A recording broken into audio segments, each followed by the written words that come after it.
So students, our today's topic is partnership deed.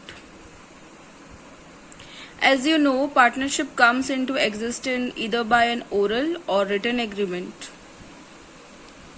But it's better to have written agreement to avoid any dispute, any conflicts. Suppose three partners are there, okay? A, B and C.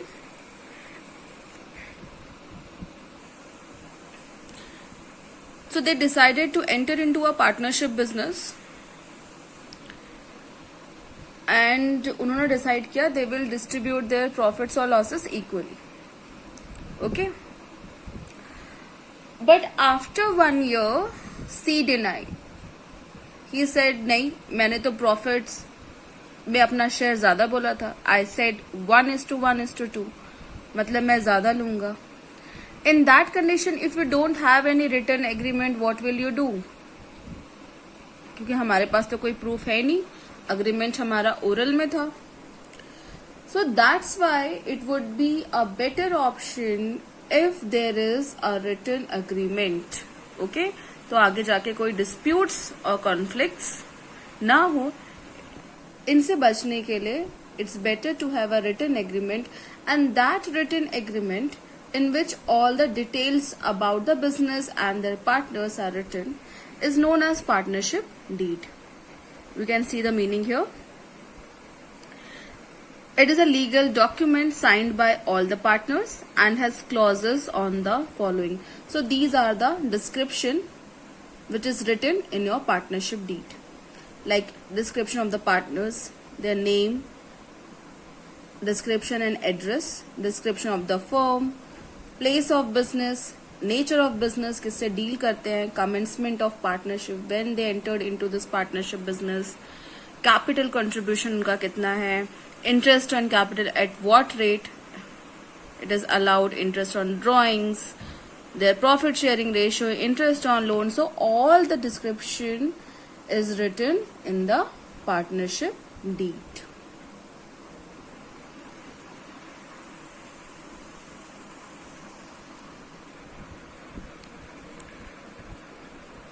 So, Indian Partnership Act 1932 has come up with the solution if there is no partnership deed. You can see here provisions affecting accounting treatment in the absence of partnership deed.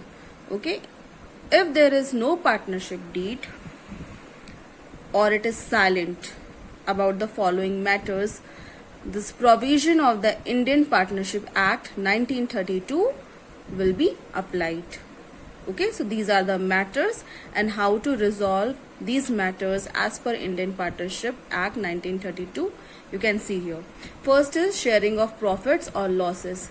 When there is no partnership deed or if it is silent about the matter, profits or losses are shared equally by the partners.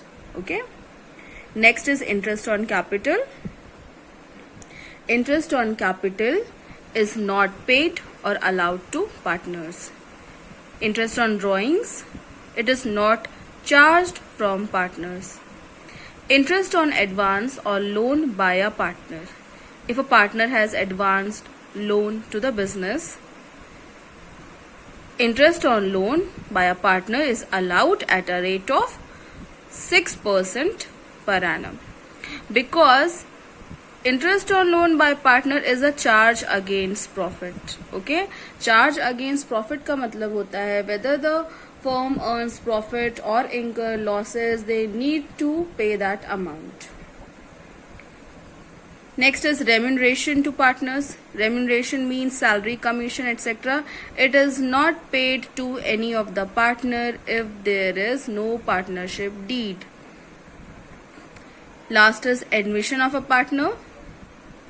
New partner cannot be admitted unless all the partners agree to it. Suppose three partners are there, A, B and C, and A and B wants to admit D into the business, but C disagrees. We cannot take D into the business because there is no mutual consent.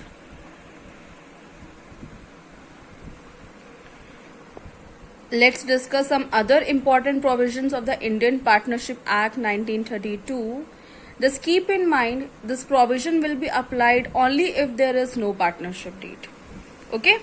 Otherwise, if it is given in the agreement, they will deal in the same manner. But if there is no partnership deed, these provisions we need to apply. First is, if all the partners agree, a minor may be admitted for the benefit of partnership. Minor means person who is below 18 years of age. अगर सारे partners agree करते हैं, we can take minor into the business.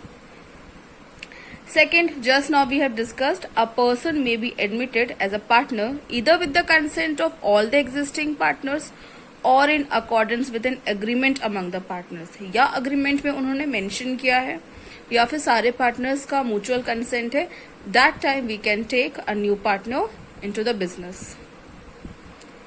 A partner may retire from the firm either with the consent of all other partners or in accordance with an agreement among the partners. Yes, if a partner wants to take retirement from the business, if there is mutual consent, he can take retirement, or if it is mentioned in the agreement. Next point is, registration of the firm is optional and not compulsory. Yes, it is not mandatory to register the firm. Last is, unless otherwise agreed by the partners in the partnership deed, a firm is dissolved on the death of a partner. So on the death of a partner, a firm is winded up. Okay, but if the remaining partner wants to continue their business, they can. If there is mutual consent between the remaining partners, they can continue with the business.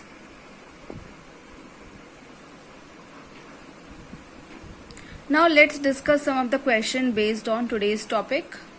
Here I am reading out first question. In the absence of partnership deed, how are the following matters resolved? See, partnership deed, partnership agreement is not prepared. So how are we gonna deal with the following matters? First is salaries of partners. Just now we have discussed the provisions. In the absence of partnership deed, no salaries will be allowed to partners. Second is interest on partners' capital, not allowed.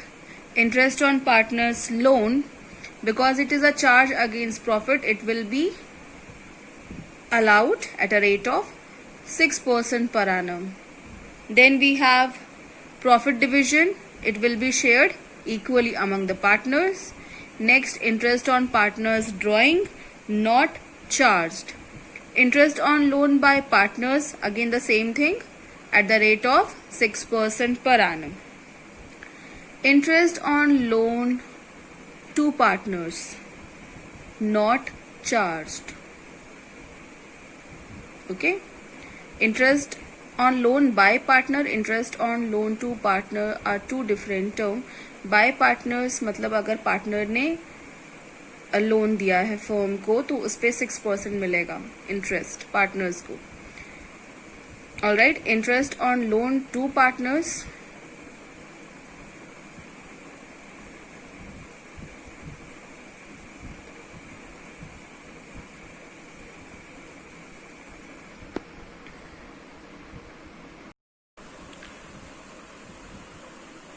interest on loan by partner means partner has advanced loan to the firm, so 6% at the rate of 6% per annum interest will be paid to partners. Alright, interest on loan to partner means partner has taken loan from the firm, so interest on loan will not be charged. Now question number 2. Following differences have arisen among P, Q and R. State who is correct in each case. First one, P used rupees 20,000 belonging to the firm and earned a profit of rupees 5,000. Q and R want the amount to be given to the firm. Are they correct? Yes, Q and R are correct. P has used firm's money and earned rupees 5,000. Therefore, rupees 5,000 belongs to the firm and should be given back. Thus, P should pay the firm rupees 25,000. 20,000 जो उन्होंने firm से लिया है plus profit of rupees 5,000. Second, Q used rupees 5,000 belonging to the firm and incurred a loss of rupees 1,000. He wants the firm to bear the loss. In this condition, Q is not correct. He should pay back rupees 5,000 to the firm since it's firm's money. The loss which he has incurred is not firm's loss, but his personal loss, so he has to bear the loss. Firm is not going to bear it. C point. P and Q want to purchase goods from A Limited. R does not agree. Goods may be bought from A Limited. Okay, वो चाहे तो ले सकते हैं. R has a right to be consulted and be informed about the transaction, as we have discussed the rights of the partners in our previous class. Okay, R also has a right to disagree to a proposal. Next is P and Q. Sorry, fourth one. Q and R want to admit C as partner. P does not agree. Just now we have discussed the point there should be a mutual consent while taking new partner into the business. So a new partner can be admitted into partnership if all the partners agree. Therefore, C cannot be admitted into partnership because P does not agrees to it. Okay, तो हम partner को नहीं ले सकते हैं. New partner C को हम नहीं ले सकते हैं because P disagree. Last is R had given loan of rupees 1 lakh to the firm and demands interest at the rate of 10% per annum. P and Q do not want to pay the interest. It simply means there is no agreement regarding interest on loan advanced by a partner. So in that condition, we will apply the provision here as per Indian Partnership Act 1932. R will get interest at the rate of 6% per annum.